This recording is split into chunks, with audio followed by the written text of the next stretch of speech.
Samuel 2, capítulo 12. Natã repreende Davi. Então o Senhor enviou o profeta Natã a Davi. Ele foi até o rei e lhe disse: havendo dois homens em certa cidade, um era rico e o outro era pobre.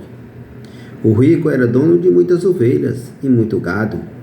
O pobre não tinha nada, exceto uma cordeirinha que ele havia comprado.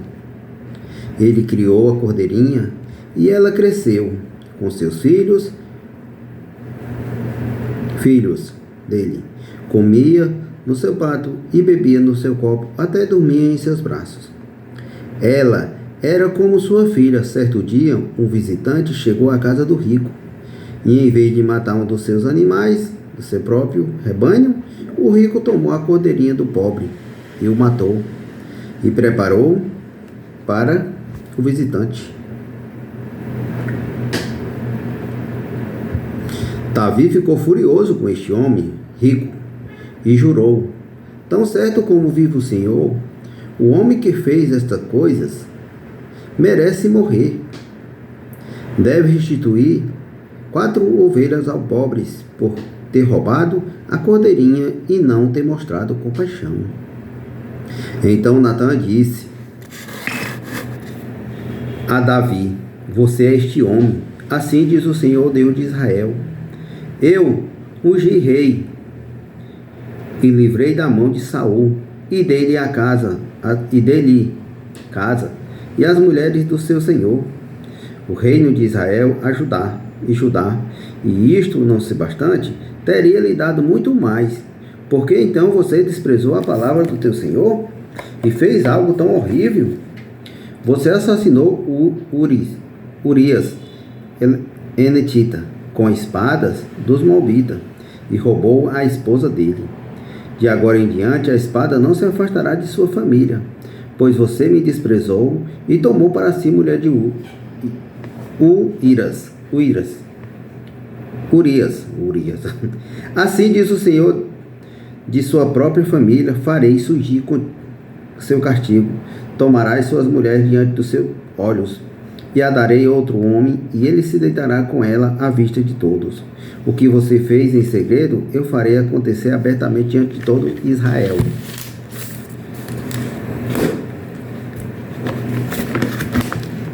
Davi confessa sua culpa. Então Davi confessou a Natã: porque pequei contra o Senhor. Natã respondeu: sim, mas o Senhor perdoou você. Não morrerás por causa do seu pecado. Contudo, uma vez que você demonstrou a mais absoluto desprezo pela palavra do Senhor, ao agir deste modo, seu filho morrerá. Depois Natã voltou para a casa do Senhor e fez adoecer gravemente o filho de Davi com a mulher de Urias. Davi suplicou ao Senhor que poupasse a criança, jejuou e passou noites prostrada no chão. Os oficiais do palácio instituiu para que ele levantasse e comesse com eles, mas Davi se recusava. No 7º dia a criança morreu, e os servos de Davi ficaram com medo de contar para ele. Não ouvindo nossos conselhos quando a criança estava doente, disse: sim, contamos que a criança morreu, poderá cometer uma insantidade. Davi percebeu que estava cochichando e compreendeu o que havia acontecido. A criança morreu. Perguntou: sim, respondeu este, está morta. E então Davi se levantou-se do chão, levantou-se e perfumou-se, trocou de roupa e foi ao santuário adorar o Senhor. Depois voltou para o palácio, pediu que ele trouxesse alimento e comeu. Seus servos ficaram perplexos, não entenderam e disseram: enquanto a criança estava viva, o Senhor chorou e jejuou. Agora que a criança morreu, o Senhor parou e se alimentou. O Senhor parou de chorar e parou de lamentar. Pois não? Continuando, né? Davi respondeu: enquanto a criança estava viva, jejuei e chorei, pois pensava que quem sabe o Senhor teria compaixão de mim, e deixaria que a criança vivesse. Mas por que jejuar agora que ela morreu? Poderia fazer voltar? Um dia irei até ela, mas ela voltará a mim não. Então Davi consolou-se Batseba, sua mulher, e teve um filho. E teve relação com ela. Batseba engravidou e deu à luz a um filho que Davi chamou de Salomão. O Senhor amou a criança e enviou uma mensagem por meio do profeta Natã, dizendo que o menino deveria se chamasse Jediditas, conforme o Senhor havia ordenado. Davi conquista Rabá. Enquanto isto, Joabe continuava lutando entre Rabá, capital de Amon, e tomou a cidade real. Joabe enviou a mensageiro a Davi e lhe disse: lutemos contra Rabá, e capturei seus reservatórios de água. Traga o restante do exército aqui e conquista a cidade de outro modo. Eu tomarei e levarei crédito pela vitória. E então Davi reuniu o restante do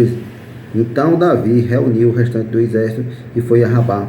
E eles o atacou a cidade e conquistou. Davi removeu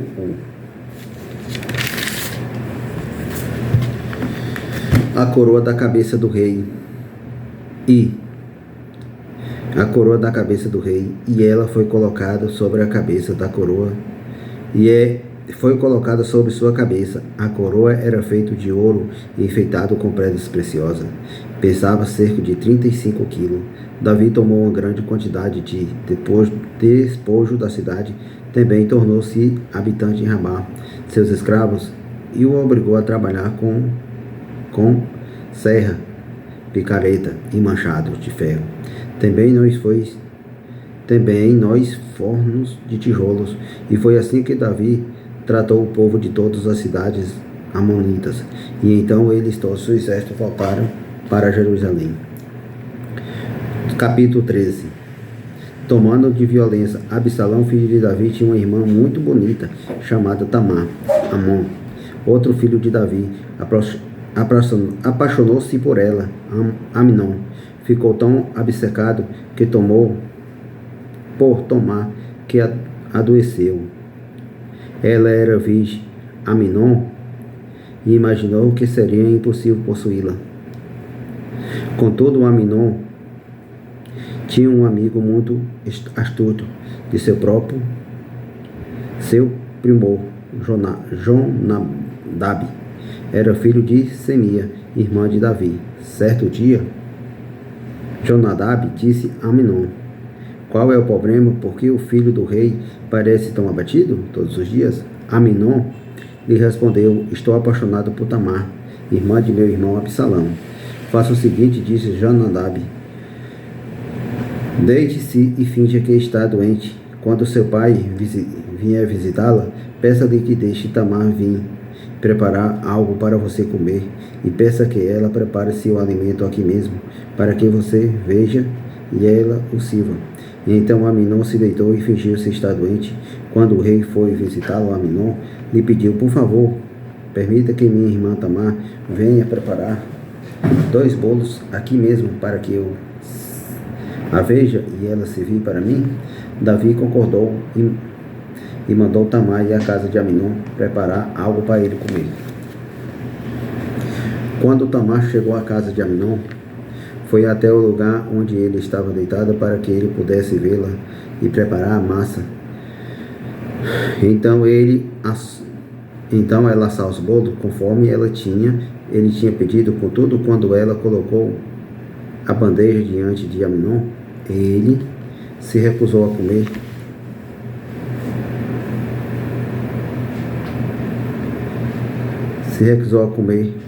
E saiu todos.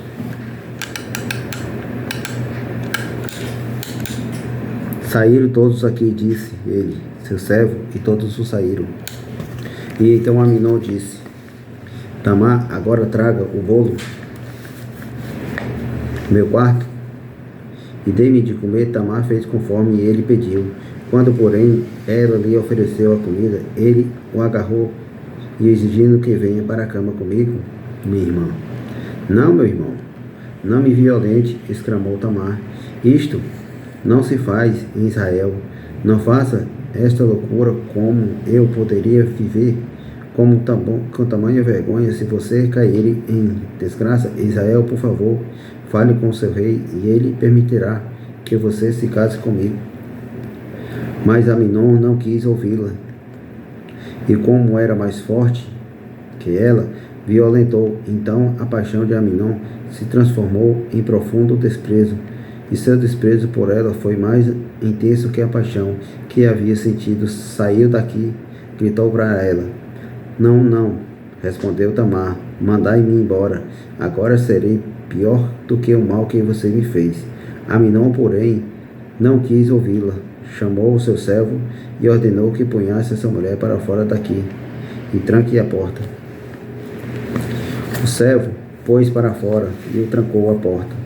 Tamar, vestida de túnica longa, como era costume naqueles dias, entre as filhas de virgens do rei, e então rasgou suas túnicas e jogou cinza sobre sua cabeça, e cobrindo o rosto com a mão, foi embora chorando. Seu irmão Absalão viu e perguntou: é verdade que Aminon esteve com você? Bem, minha irmã, é melhor ficar quieta, pois Aminon é seu irmão. Não se aflige com isto. E então Tamar, com uma mulher desolada, foi morar na casa de seu irmão Absalão.